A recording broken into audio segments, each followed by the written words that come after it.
give my file name is like comparison operator dot py. So let me write the code here. Yeah. So what I'm doing here is I'm just taking user input for the marks which is which have been obtained in particular class. Okay. So uh, so this function will take the user input. After that, I'm converting it into integer and storing into the marks variable. Okay. And in this blocks, what we are doing is basically comparing the marks. If so, this is a simple program to declare what kind of division a particular student has got. Okay. So if the marks is greater than 60%, so he will be declared like you scored first division marks. And if elif is nothing but it's like else if, so if marks is greater than 50 and less than 60, so he will be declared like you scored second division marks. Similar way, if marks is greater than 33 and marks less than 50, so it will be like third division pass. And else condition, if nothing of these condition getting satisfied, that means the marks is even less than 33%. So in that case, we are declaring you have failed. Okay. So let me quickly run this program and see what the result comes.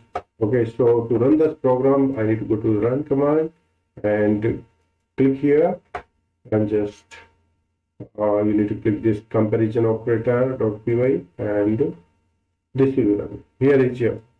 Now, if you have, suppose you have scored 80 into the class.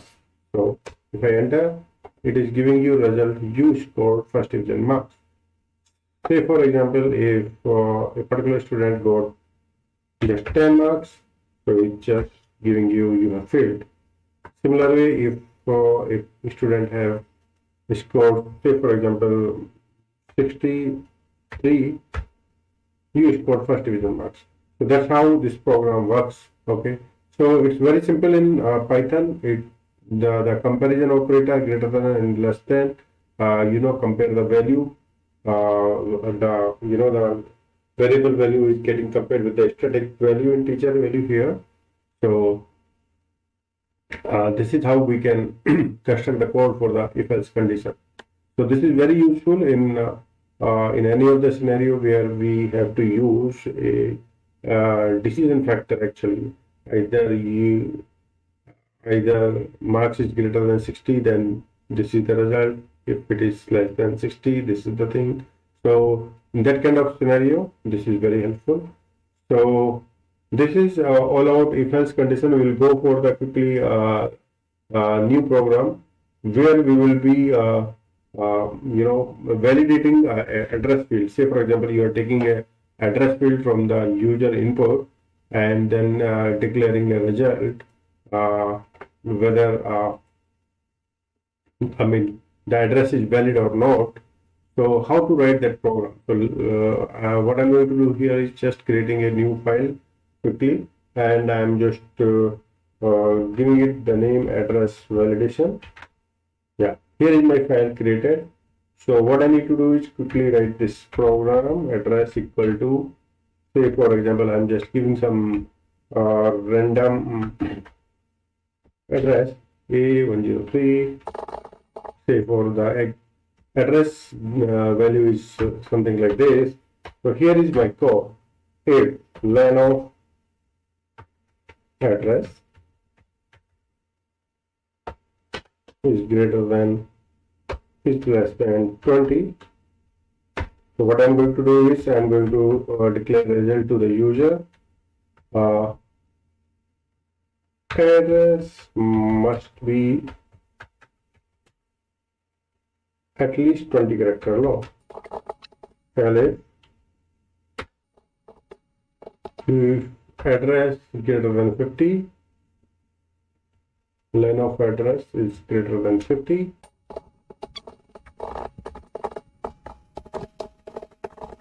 So here is my code. So what I'm going to do here is I'm just storing the address in the address variable and comparing the length of the address. If the length of the address is 20 character less than 20 character, I am displaying error result. Address must be at least 20 character long. If address is greater than 50 character, then I am displaying a result. Address can be maximum of 50 character long. And if it is greater than 20 character and less than 50 character, I am displaying like address looks good.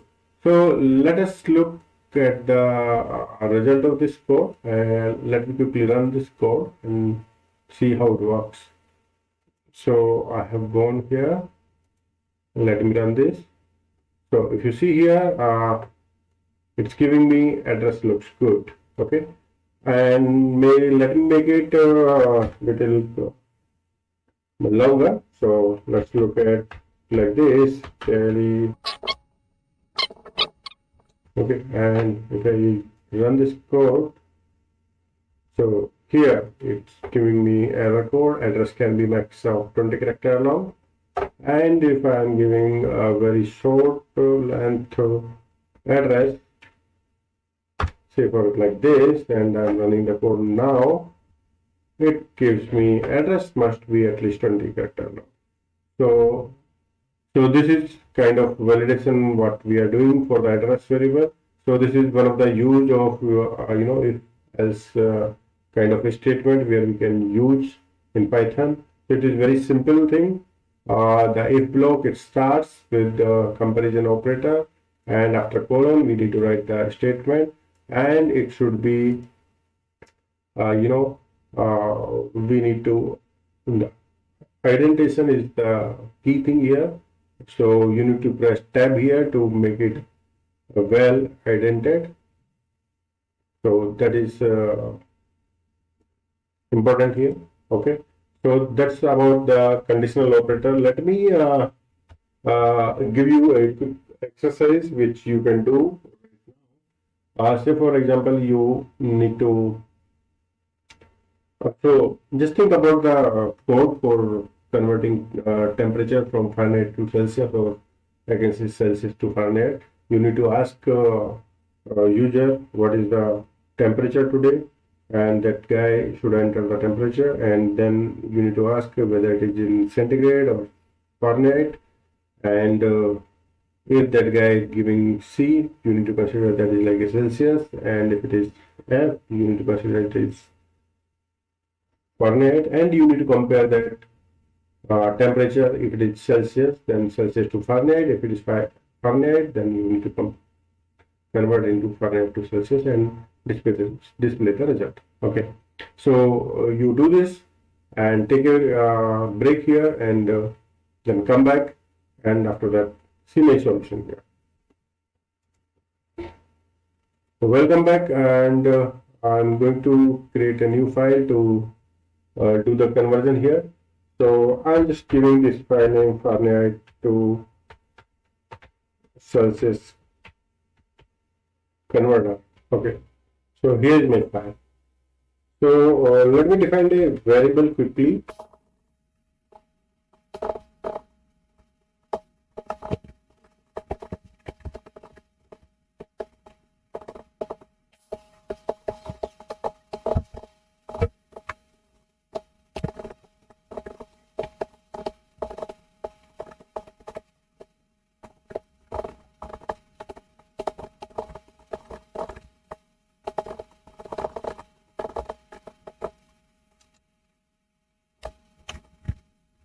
So what we are going to do here is temperature variable I have declared here. So I am going to take user input as a temperature, and that will be stored in this temperature variable here. And with the user input, again I'm asking to enter F for the Fahrenheit value and for C for Celsius value, and that is getting stored into the unit variable.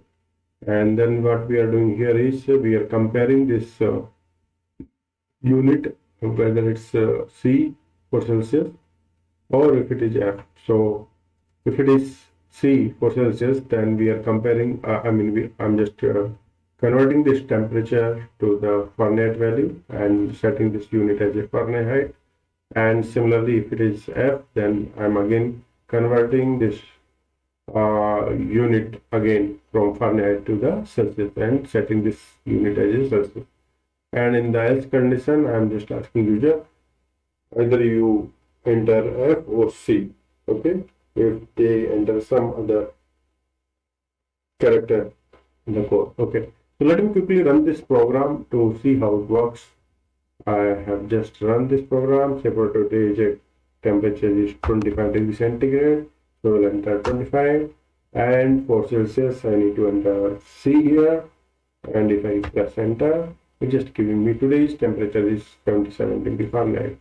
Okay, similarly, if I want to put it into other way, again let's look at this way.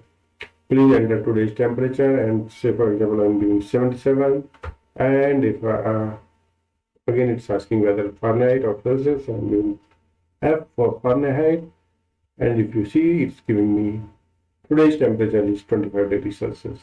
So that's how the conversion works from Fahrenheit to Celsius, and that's how one of the use of if-else condition. So that's it from this in this video.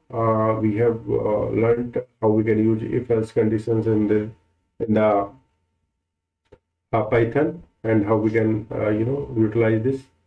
And in the next video, we will learn about looping, and we will be playing a game. We will try to create a game in Python, a small game. So till then, bye bye, take care. And if you like this video, please share and subscribe. Thank you.